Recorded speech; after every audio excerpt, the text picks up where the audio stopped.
The Crow is the Bill Skarsgård mega blockbuster thriller movie where he finally showed the world that he tried to pay homage to Brandon Lee's last movie but kills it because this movie is completely trash. If anything is garbage, this is garbage. We will dive into the movie review of The Crow that this movie was so bad Brandon Lee was rolling all over his grave multiple times. Must be rolling around in his grave.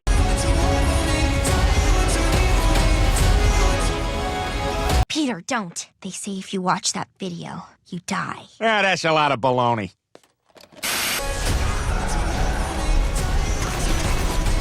The common? You know that love.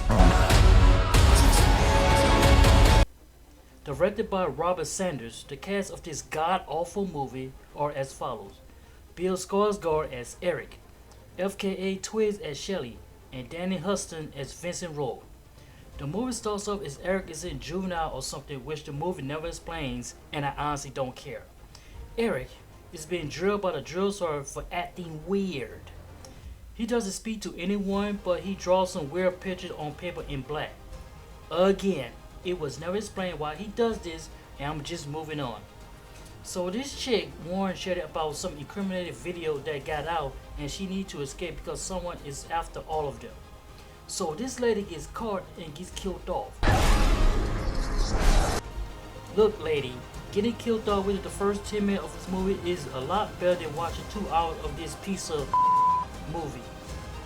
Then some random dude decided to chase Shelly, but she did the dumbest thing ever. Run straight to police and fall down like a complete idiot while her purse is falling out full of drugs.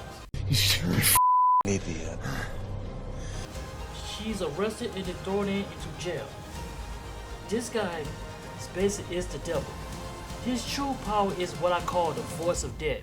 He whispers in your ear so deep that you have suicide thoughts, and it works to perfection.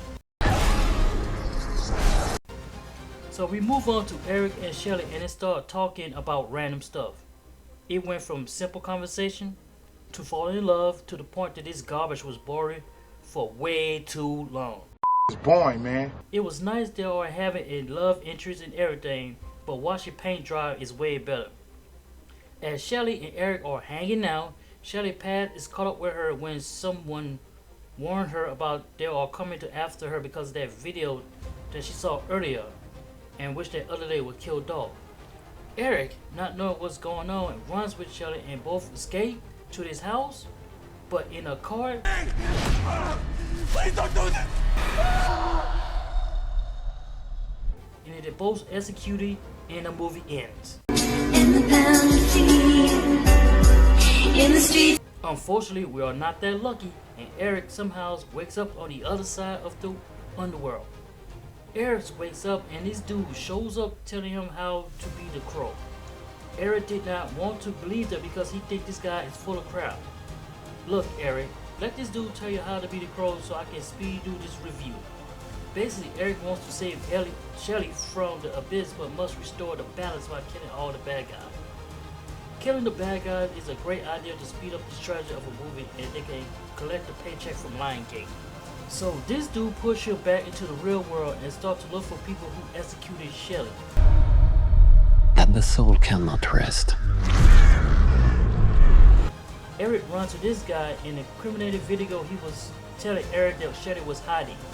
Meanwhile, Vincent going around using the voice of death on another person. And of course, that person has suicide thoughts. Why Vincent does this? Because he want to tie up loose ends. Tie up a few loose ends. In another scene, Eric goes to his friend's house to get some hardware. Why did he want the hardware? Because he wanted to kill the people who he saw outside, but did a poor job of that because he accomplished nothing and the killer got away.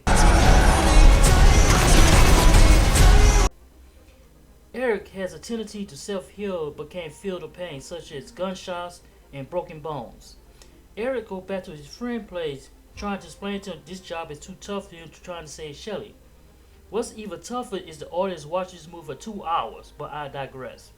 The bad guys find him and try to take Eric out. One of the bad guys shoot him to the underworld that he lost focus on his goal.